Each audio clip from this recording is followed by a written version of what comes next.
first things first, please like, comment, and subscribe.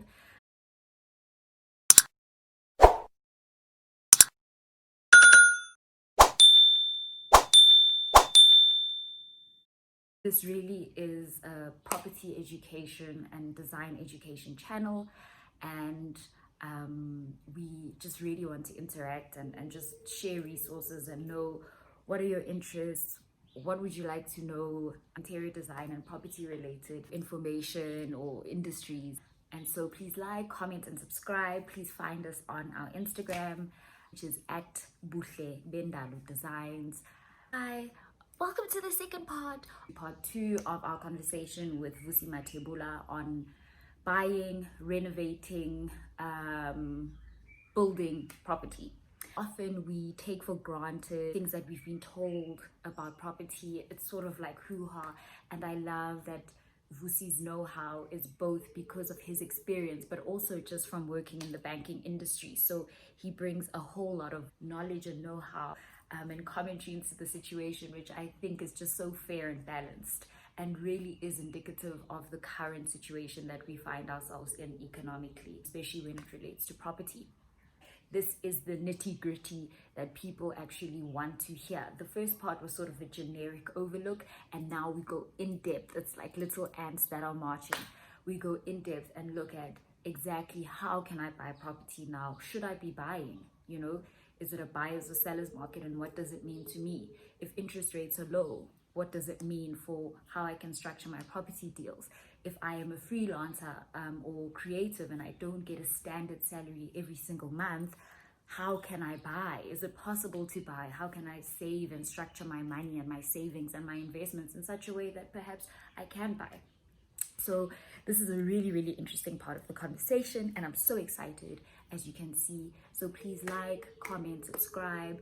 Let us know what other types of conversations you'd like to have on property and interior design,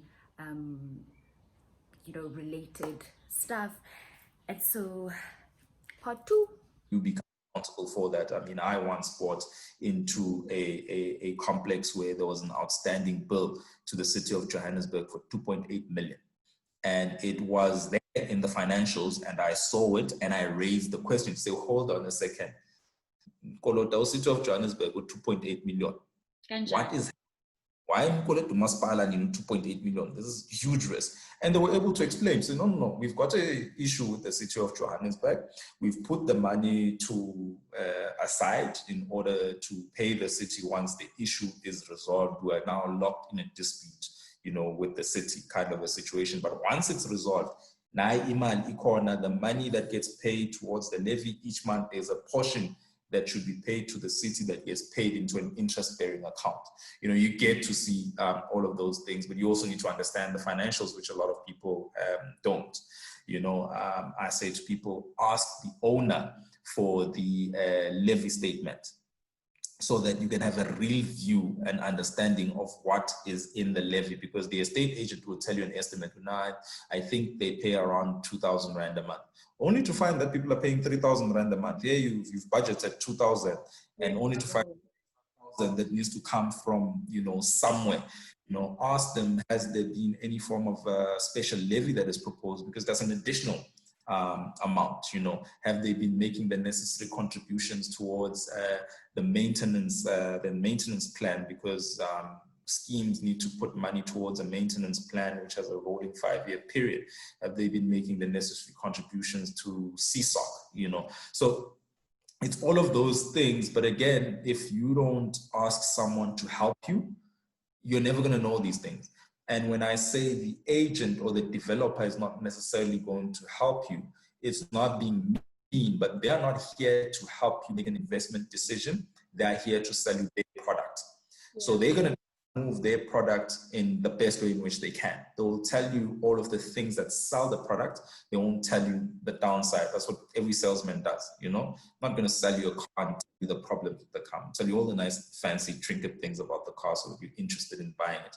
So it's up to you to then do the necessary research on what does this mean? If I'm making this acquisition, what does this actually mean for me financially? And it will help you not, or it won't harm you to say, let me spend a bit of time with someone who's done this, or a professional. And if, you know, a professional is charging you a fee, rather you pay that one-off fee that the person will be charging you to help you navigate through this than be stuck with a monthly bill for the, you know, the foreseeable future. Big thing, a lot of people buy into schemes that are not financially viable. One of the reasons why government set up CSOC, in fact, the ombudsman dealing with community schemes, because a lot of schemes, one, are unviable, so government is trying to force, you know, schemes to be viable, but also to help people in resolving disputes within the schemes themselves, where, you know, there are disputes that can't be resolved between the persons, and you can go to CSOC to arbitrate. But a lot of schemes or complexes are certainly not viable, and you can see that sometimes they're just driving into a particular place where you say, here, the grass is not even looking green. What is happening here? You know, you just see the paint is old, you know, then definitely be asking a lot of questions. Say, oh, when are you painting? Because at some point it's going to come back to bite you. There will be a special levy for that paint, you know, where you see things in disarray, things, maintenance, upkeep, security is looking tardy. You got to know they're cutting down on costs. Why are they cutting down on costs? You may find that a lot of owners are not paying, money is not being collected properly. So you got to find a scheme that is well managed, and the financials will tell you, you know, if owners are up to date with their payments or not, because that affects the running of the whole scheme. If you're buying to, let's say, one day become an investor, or you're looking at the current property that you live in as perhaps a future investment, how can you speed up this 20-year bond thing? Like, what are some of the things you can do to just own this property faster? Because obviously, until you actually own it, it's a liability and it's not an asset, right? It's both. It's tricky. It's an asset in the actual sense of the word. It's an asset, and it's there, it's for your benefit. It's a liability in that it has cost associated to it. Yeah. And if you're looking to become an investor, it gets a lot trickier, because paying it off may not necessarily be good to you, be good for you as far as taxes are concerned. And maybe the issue around taxes is a discussion for another day. But basically, the more money you make, the more tax you pay, right? Yeah. So the more money you make on your properties, the more tax you pay. So the best thing for you to do is to rather expand your portfolio, and by that way, you buying an asset, it's incurring a liability which is deductible, and you get to offset some of the tax costs that come with that. But in terms of speeding up the process of paying a bond, really it's as simple as paying additional money every month. And the problem is that, like you said, we always want instant gratification.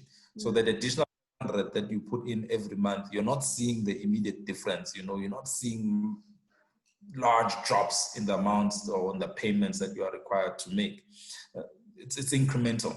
It takes time, and you will see it more in the years than you will see it in sort of the drop in the amount in itself as such, because every little amount that you add on reduces the sort of capital amount, if you will. And by reducing the capital amount, you reduce the ultimate interest that you're going to be paying, because the lesser the capital, obviously, the lesser the amount that interest is being calculated on.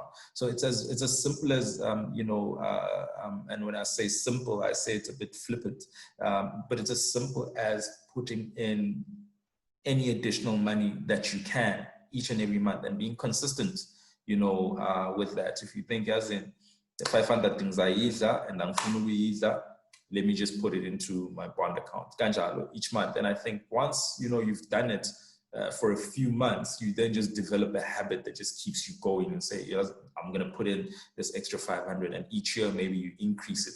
Then definitely what you will see over an extended period of time is that the period that it will take you to pay the bond will start to reduce ever so slightly. And I think that is maybe when then people get a bit more encouraged to sort of do it. Personally, on an investment property, I believe in using leverage. I believe in using debt. So I wouldn't completely pay it off. And I always use sort of the equity in previous properties to purchase other properties. It's just about using debt smartly. And this can be very complex for a lot of people. So that's when you probably do need to get someone who understands finance and what leverage means and what using the equity in an existing property is to help you manage that and manage that appropriately. I can rest assured even your private banker has no cooking clue what we are talking about now. So it can get a bit complicated. So get someone who understands the mathematics and who can help you in sort of navigating that. But I personally, up until you hit a certain age, and depending on how much you're already making from other sources of income, you don't want to sort of call it, lack of a better word, unnecessarily increase your tax burden. So because the more profit you make, the more money that gets added on to that you make, and your tax bill keeps going higher. So you want to try and avoid that. You really ought to treat it as a business. I say to people, because you bought a property and it's in your name and you're leasing it out, you don't see it as a business. And would you want to pay the highest rate of tax in your business? No, you use all the expenses that are deductible in the course of operating your business to reduce the amounts that you show at the end of the day, for your profits. Simple EBITDA calculation. But because it's a property, it's in your name, you don't think of it as a business, and you need a mindset shift that just because it's in your name, it does not mean it's not a business. It's a business. You're effectively a sole proprietor that is running a property business.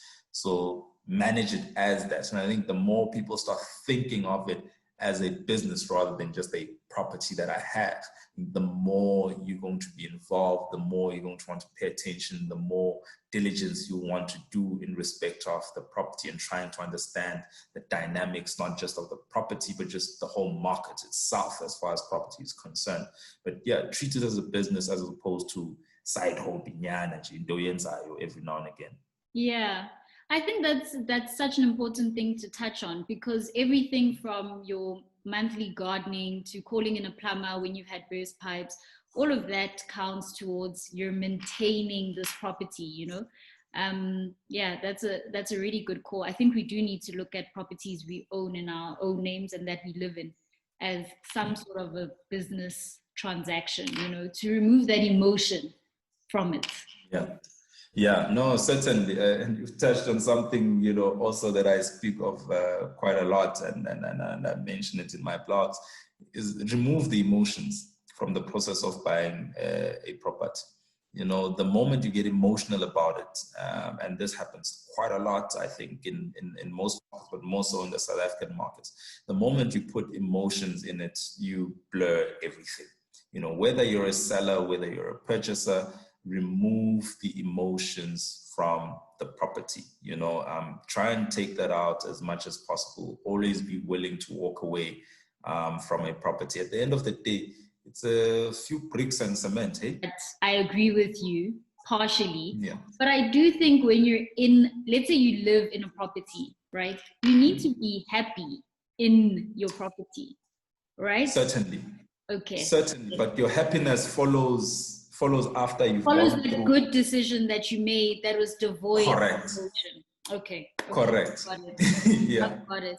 Okay, so I had a couple of people asking me relevant questions, and the first one is rent to buy. Can you explain that model, and is it still a model? Because I've seen Joshko is still doing rent to buy, and how does it work?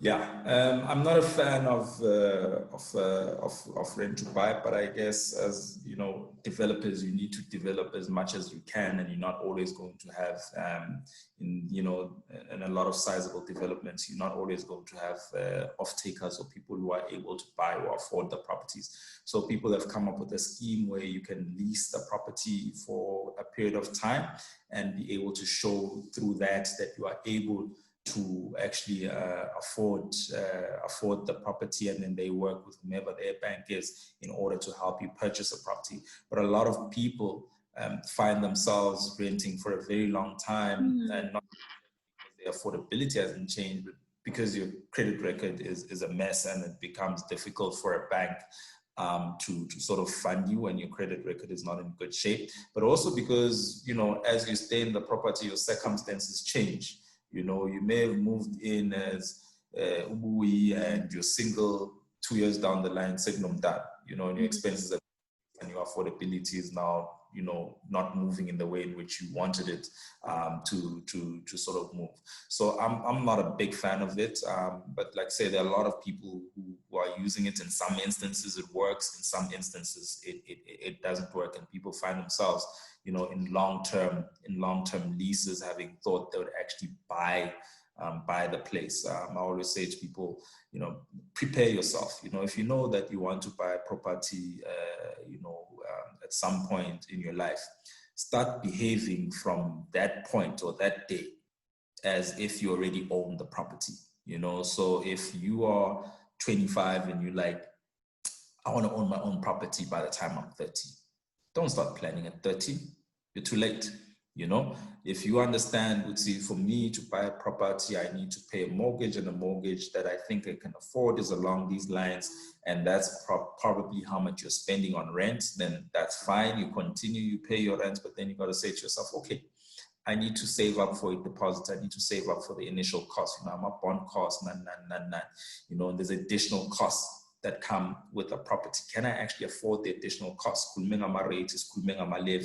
Put aside that money every month and use that money, for instance, as your savings for the initial, you know, upfront cost. Say, you know what, a levy would typically cost me 1,500 rand, and Masbala for a property of this size will cost me 500 rand. I'm going to put away this 2,000 every month, and I'm not going to touch it. That helps you understand the costs, the actual cost of the property, and you start planning and getting used to that cost early on, as opposed to when you hit 30 and then you start planning or you want to do it at that time. Because mind you, it's now difficult. You will pay year end, you know, 7,000. And then now there's an extra 3,000 that you need to part with, which you used to parting nabanga. You know, now say, they impilo ya manje si change, and that gets a lot of people in trouble, because you still want to have that life even though you own that property. And now you end up saying, you know, so you can have a balancing act. But if you had started early, you already know, oh, actually, this is how much it costs me actually every month to own a property, and you start behaving in that way. Because if we beg a little 3,000, it's no longer available for you to use as you please, you know. And it helps you to sort of save up a bit of money before you go into the property, which can come in handy for the initial cost, bond registration cost. The banks will want a deposit, probably if you're a first-time buyer. If there's any changes or updates or work that you need to do on the property, you could have built up a sizable kitty to help out with all of that. Yeah. And if you're a freelancer or perhaps in the creative space, and you maybe don't have a monthly salary, you get paid in like a chunk here, this client or this client, what's the best way you would say to save up could be? Organize yourself. And in organizing yourself, you know, banks want to see consistency in terms of your income. So at some point you'll figure out, with, you know what, on any given month, at a very minimum, I make 20,000 rand. You know, have maybe the money that you make from your business dealings go into a different account, and then pay yourself a salary of 20,000 rand into a different account and indicate it as your salary, and keep the additional money when you've made 50,000 rand in a particular month in the other, call it, account, and pay yourself perhaps, let's say, a bonus every 6 months, for instance, so that you can show the bank that actually in an income that is consistent of X amount. I know the Russians say to try and show the bank that it's 100,000, you know, but you've made 100,000 maybe in 2 or 3 or 4 months out of the year. What happens with the rest of the, you know, the 8 months in the year? You know, you're going to struggle trying to buy a property that would be afforded by someone who makes 100,000, as opposed to actually when you make more consistently is closer to 20,000. So where you want to be purchasing is probably at that 20,000 level, if we're being honest, as opposed to the 100,000 level, because that 100,000 level requires you to have 100,000 consistently every month. And if you're a freelancer or in sort of the creative space, or a sebenza, it's unlikely that that is going to happen. It's unlikely that your income is going to be that consistent. So pick an amount where you know you're going to be consistent, and show that amount as your salary in a different account, and use that as your, your income account and your expense account, so you can go to the bank with the right expenses to say, actually, this is what I make, this is what I can afford. And where that will help you is if you buy it cheaper, of course, with all the additional money that you make, you may be then in a position to pay off the place quicker, so you don't have the headache of paying a mortgage every month for an extended period. Okay. And then with regards to a buyer's and seller's market, can we just delve into that? What is it? And I know we're currently in a buyer's market now. What are your thoughts? How long is it going to last? Are you buying? Are you thinking of it? Whether it's a buyer's or a seller's market, it's a very fickle thing, and it's driven by markets and generally how well the South African economy is performing, right? So if the economy is performing well, generally people are making more money, they're getting paid better, and they're likely to invest or purchase homes and invest in property. If the market is not doing well, like it is right now, it's likely going to be a buyer's market, as they say, because a lot of people are going to be looking to scale down. A lot of people are going to probably be losing their jobs and therefore can't afford to make their mortgage repayments. And as such, people have an opportunity to sort of buy in that moment of chaos. How long this lasts, nobody really knows. If you ask me, we are yet to see the worst and the impact of especially COVID. We were already, I think, as South Africa, a stagnant economy that was going southwards. I mean, we're just being downgraded to junk status not long before COVID. And all of those are signals of a bad economy. And COVID has just come in, when you're already dazed and someone just comes and knocks you out. That's what COVID kind of done to the South African economy. So I think we're just sort of at the initial phase of a sort of buyer's market, if you will. For me, it's one of those where you hold out for a bit longer, especially if you're looking for a primary residence. And if you're looking for an investment, you need to be careful, because with people losing their jobs, if you buy a place, who are you going to lease it to?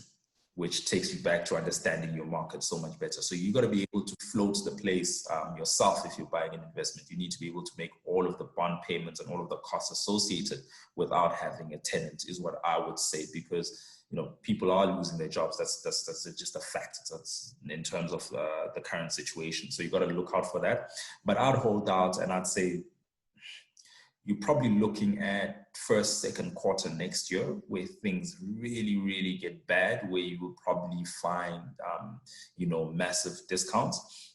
And also people need to differentiate between the cost of the asset and the cost of financing, the asset. I've heard a lot of people say, oh, interest rates are at their lowest, therefore it's time to buy, etc., etc. If you're buying a house for 2 million rand today, that was costing you 2 million rand 6 months ago at a low interest rate, you've achieved zero. In fact, you've probably gotten yourself into trouble, because you've purchased off of the basis that the rates are lower. Rates are inevitably going to go up. They're not going to be this low all the time. So if you initially could not afford this 2 million rand place 6 months or 8 months ago because the rate was higher, prime interest rate was about 10% at some point, thereabouts. If you could not afford it at that level and you are affording it now simply based on a lower interest rate, you're going to feel the pain 18 months from now when you lose that place because you can't afford that place. So the interest rate moving up and down means absolutely nothing. And people should ignore that. And anyone who tells you buy because the rates are low, they're killing you.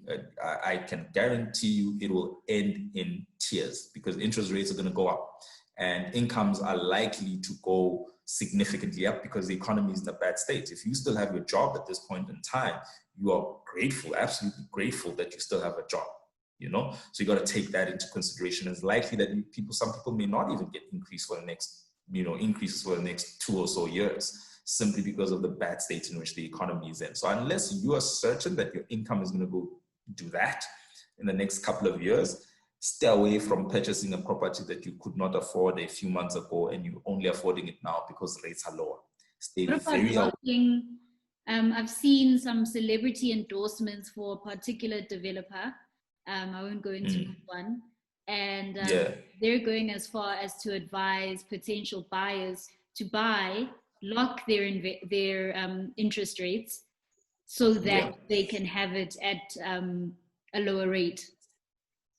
Absolute stupidity, if you understand financing and how these things work, in the sense that the rate that you lock in, the fixed rate, is always going to be higher than the variable rates, because the bank is not making money if the rates then move up against the bank. You know, the house always wins. It's like a casino. The house always wins, or else it makes no sense to run the business. So if prime rate is 7%, your rate is in all likelihood going to be locked in at 9% or something like that, even higher for some people, depending on their credit risk.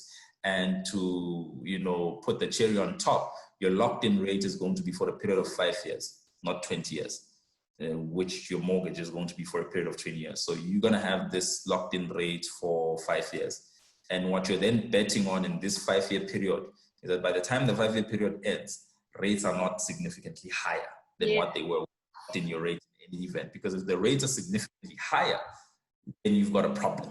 Because whether you choose a variable or fixed rate at that particular point in time, if it's significantly higher than what you locked at, in 5 years' time, you can't afford that place. And banks offer you a locked-in period for longer than 5 years. That is just not going to happen. It's a funding risk that no bank is going to get involved in. And we can get into that discussion of how banks then get sort of that calculation and that funding, but it's probably a boring discussion that excites me because I'm a finance person. But you're never going to get a locked-in rate that's longer than 5 years. So what you're then betting, if you're locking in your rate now, is that 5 years' time, rates are not significantly higher than the rates that you've got now. I don't know. I don't have a glass ball, but with the way things are looking now in South Africa, it's going to be rough. You know, it's going to be rough. And that's why owning a property, you not only need to understand the property, but you need to understand the markets as a whole and what's happening in the country generally. And if you look at things cumulatively and you say, well, we've just been hit by COVID, we're in a declining economy, we've been moved to junk status. What does it take to move out of junk status? What is the impact of being a country that's in junk status? What does that tend to do to rates outside of the COVID situation? Because the COVID situation is a misnomer. You know, so if I take away COVID, what happens actually to the market? What happens to interest rates and those kind of things? And you'll actually find that the cost of funding goes significantly higher when you are in a junk economy, sort of like we are. The question that you then need to ask yourself is, does my government have a plan to turn this around? And how does this impact me if my government doesn't have a plan? As we stand currently, government has no plan. So I'd say to people, expect the worst. And maybe that comes with the professional hazard from me, in that I deal in a risk environment. So I'm always looking, what's the worst possible position? But I say, when you do your calculations in terms of whether you can afford a property or not, expect the worst.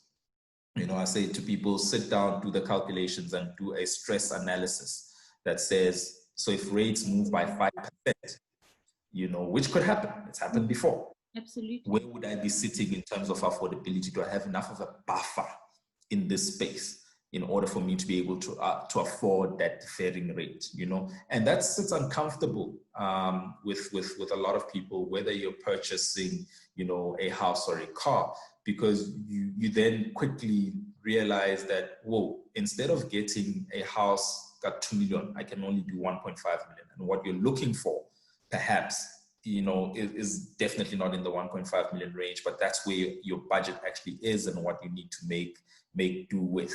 You know, it's the difference between buying the top of the range model and the entry model, you know, when your calculations. And that can't be nice, because you want the nice things. You know, I want the car with all the trinkets. I want the nice house with all, you know, sort of the things. But if you're being realistic and you say, stress test, if things go south and go really bad, this is where I may land up. am I going to be able to afford this car? Am I going to be able to afford this house? And for a lot of people, it's not, because, you know, people are just excited with the, I've been approved. The bank says I can spend 2 million, or the bank can lend me 2 million. And therefore you take that 2 million, you know, because it helps you get the best of what you're looking for, not having really considered your sort of circumstances. So yeah, I think it's understanding what is happening in the market broadly and generally, and I say this especially, I can't stress this, the cost of the asset and the cost of funding are two different concepts. The only way it works if you're buying now in a buyer's market is if you get a significant discount on the cost of the asset. Something that was originally going to cost you 2 million is now costing you 1.5 million because it's at a discount. And if you couple that with the low interest rates, then you're sitting in a sweet spot. But if rates go up, because the cost of your asset was so much lower, you can still afford this place. Then that is the sweet spot that you're looking for, as opposed to worrying about the interest rate as your starting point. The interest rate should be your end point. What you need to worry about is that if this was normally going to cost me 2 million rand, how much is it now? If it's still costing you 2 million rand, Pumalapo, you've got no business entering into that transaction. So in terms of, like, for instance, what you're talking about and what people are promoting now, the prices of developers have not dropped. You know, giving you a kitchen appliance and a fancy kettle. So you're financing a fancy kettle and a kitchen appliance for 600,000-700,000 rand because the asset that you're buying is already overpriced to begin with. You know, most developments are not cheap. You know, I know people always say, no, it's a new development, it's cheap. If you do the numbers, you do the maths, you quickly realize that this is really quite pricey. And if you start looking in, you know, similar areas of similar things, you quickly start finding, why am I finding places that are bigger than this that are half the price? You know, because some developments can be extremely expensive. And part of the sell is also, they say to you, well, you're not going to be paying transfer duty, you know, and a lot of people fall for that.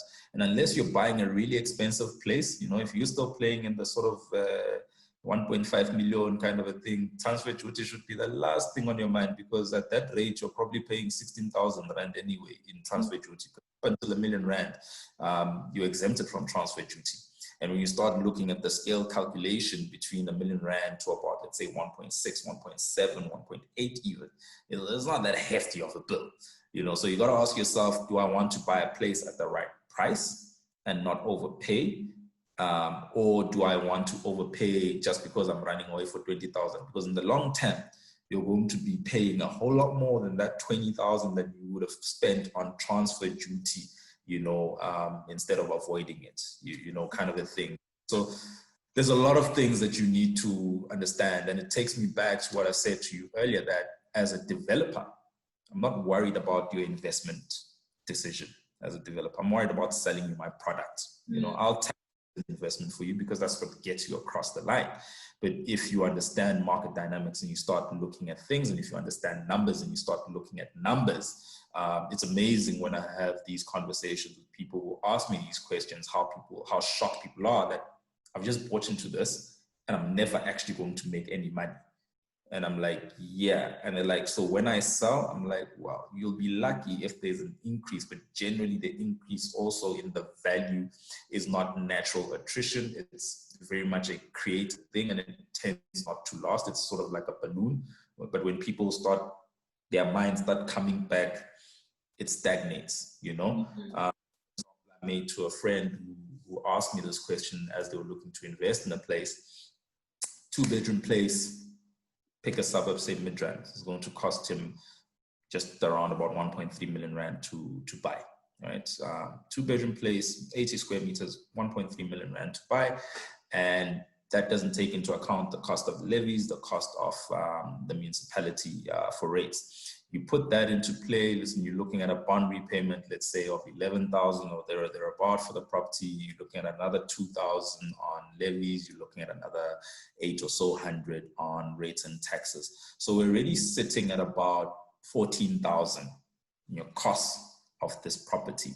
The maximum rental that you can get for a 2-bedroom place in Midrand, and this is really stretching it and being generous, 10,000 Rand. You're 4,000 Rand in the hole for a very, very long time, because at 10,000 Rand, you need to remember that you're already at the top of the ceiling of what the going rental is for a 2-bedroom place in that area, right? So at 10,000 Rand, you're unlikely to have rent increases on your tenant for probably 4 or 5 years even, because they can just move to the place next door that is 1,000 Rand cheaper, because there's so many these units that are available. So basically you're potentially stuck in this hole. And why I say the ceiling is 10,000 Rand, once you start hitting beyond 10, 12, 13,000 Rand in 2-bedroom rental in Midrand, then you start competing with Morningside, Bryanston, Hyde Park. Rivonia.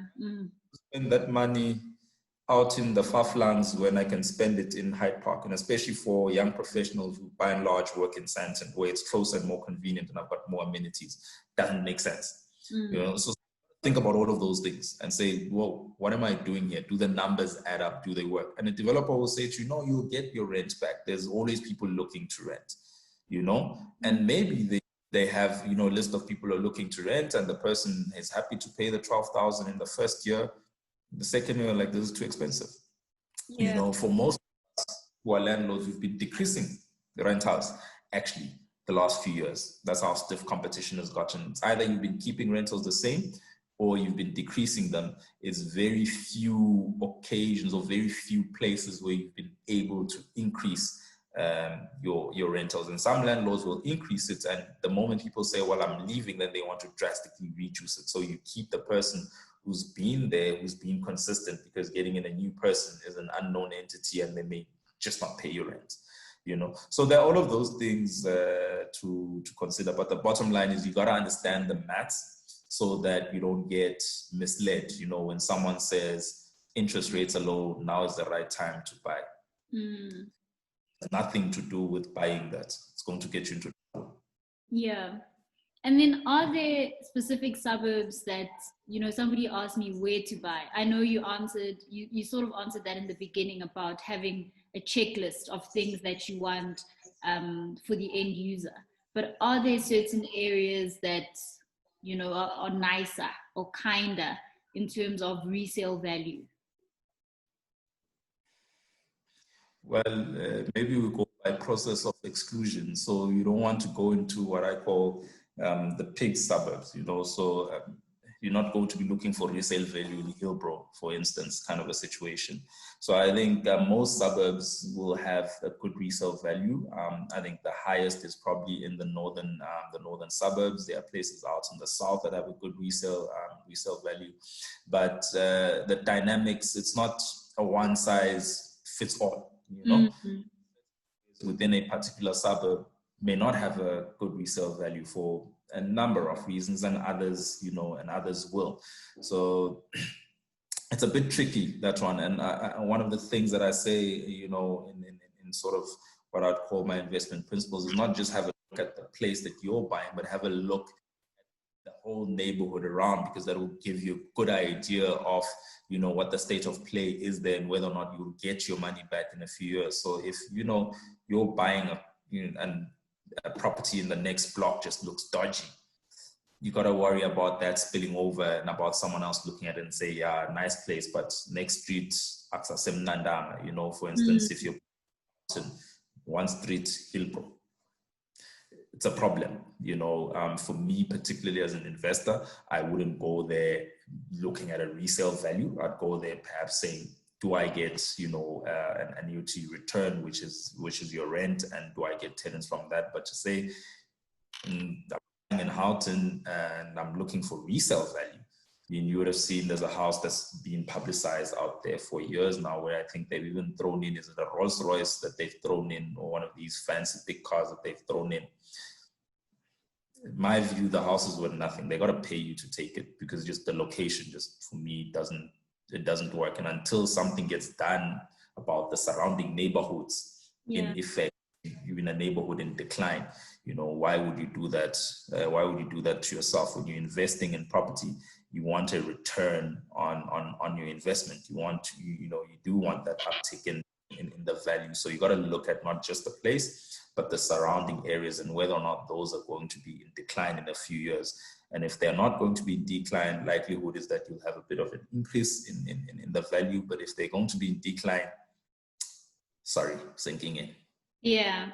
And then just to end off, like just before we end off, I just want to discuss maintenance, right? So I know that it's better to maintain than to do big fixes because they're really expensive.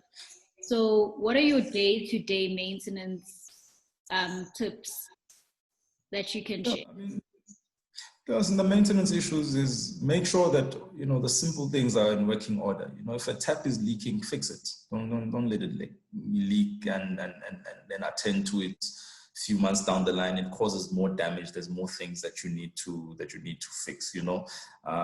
If there's a window that's broken, you know, fix it. You know, if the yard is, you know, not looking tidy, you know, fix it, keep it neat and tidy.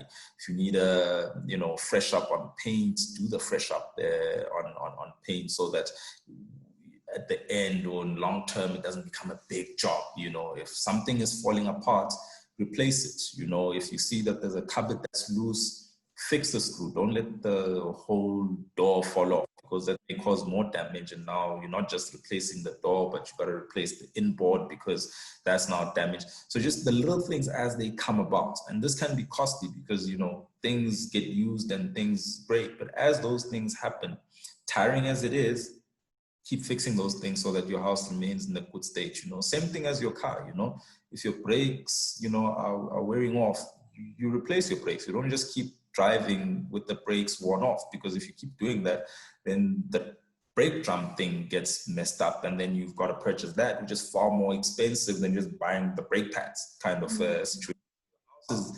You know, almost the same as, you know, the same as that, you know, and even how you treat yourself. You know, if you've got a slight cough, you go and you attend to it. You don't just say, no, I'm going to wait until I've got full-blown pneumonia kind of a situation before I go see a doctor. You know, some people do, but, you know, you'd rather not. So your house is exactly the same thing. You know, as and when little things come up, fix those little things, just fix those little things, fix those little things. And sometimes those little things may lead you to a bigger thing, you know, that you need to fix. You know, something as simple as a light plug getting damaged, you know, fix the light plug. You know, the problem you may find is that now when you go to the shop, the light plugs, they've changed from what they looked like 10 years ago. Now you're going to have one light plug that doesn't look like the rest. So now you've got to buy light plugs for the whole house, you know. But that helps you because you've got newer light plugs, they look neater kind of a situation. So as and when things happen, fix it.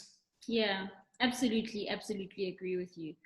And I think when you're buying, try to consider those costs, because certain things need to happen every year. So something like a paint job is probably like 1 to 2 years on the outside. On the inside, it's a little, you have a little more time. But we get some really bad storms in Joburg, is so that you're not in trouble. Just get the lightning protector plugs. Just rather do that in the beginning so that you're not in trouble with like a 30,000 Rand bill for your wiring that has been completely destroyed. Correct. And I think even more importantly, which is an aspect we hardly ever touch on when we talk about property, get insurance. Yes. Get insurance. Insurance is so important. Insurance is so get insurance. You know, get insurance. The insurance that your body corporate has covers all the things that it should cover. If not, get additional insurance. I mean, I was sitting here in December, boom. Oh, no. I just saw water coming out of lights. I was like, wow, what's happening? Why is the water coming? You know, you know, massive geyser, 250 liter thing that will set you back a pretty penny. What December when you're supposed to be going home? I was like, thank goodness, going to insurance. You know, you just switch off the water and you call the insurance people and say, come fix this. But if you don't have insurance, then you're sitting with that bill, you know, and it can be quite a hefty bill at an unexpected time, you know, and it can put you into a corner. And we skimp on these things thinking, it's never going to happen, you know, same as car insurance, that I haven't had an accident in 5 years, so I'm safe, I need insurance. Well, anything can happen at any given moment in time, you know. So I think it's important to make sure that you've got the right insurance in place so that when those things do happen, those major things, you know, that need sort of, you know, a lot of money, you've got the insurance in place to come and, you know, to come and fix that. If a storm hits your house and the roof collapses, you know, you don't want those problems. And I personally, you know, having dealt with that, having watched my mother go through the trauma of her house getting destroyed by a storm, you know, and because my insurance, we don't know about these things. And night insurance now, your life's work has just gone boom in front of you. You know, it then becomes extremely important to make sure that you've got that in place so that when those major events happen, you're not stressing about those kind of things. It's, you know, you're just more worried about the phone call and getting the people to do what they need to do. And that's just about it, as opposed to the money aspect of it. Yeah. Okay. So where can everyone find you? Can you talk about your blog for a little bit, and anywhere else you want people to look out for your work? Yeah. So you can find me on Twitter. Name Slwane to you, if I remember correctly. I used my child nickname. I've had the Twitter account for a very long time. My childhood nickname is Slwane, unfortunately. They explain how that comes about, so I use that. But I think if you search for Smozy with a U, S-U, you should be able to find me. I post a lot of information just about property in general, every now and again. And the blog page is something that I started specifically to help people with a lot more in-depth information. There's only so much you can put on Twitter, and it's called the Property Link .Africa. If you go in there, you'll find, you know, lots of articles. I try to post articles within reason on subjects, you know, as frequently as I can. And, you know, sometimes it's issues that have been raised by people that I then go on to write articles about, you know, just to share a bit more information so that at least people are a bit more clued up about, you know, purchasing property, you know, and the various things that you need to have a look at when you are looking to purchase a property, either as, you know, primary residence or as an investment. They should be helpful tools on the blog page. And really, for those who do want even further in depth type information or assistance, there are contact details on the blog page. And yeah, you can be in touch, and where I can help, I will help. Yeah, but thank you so much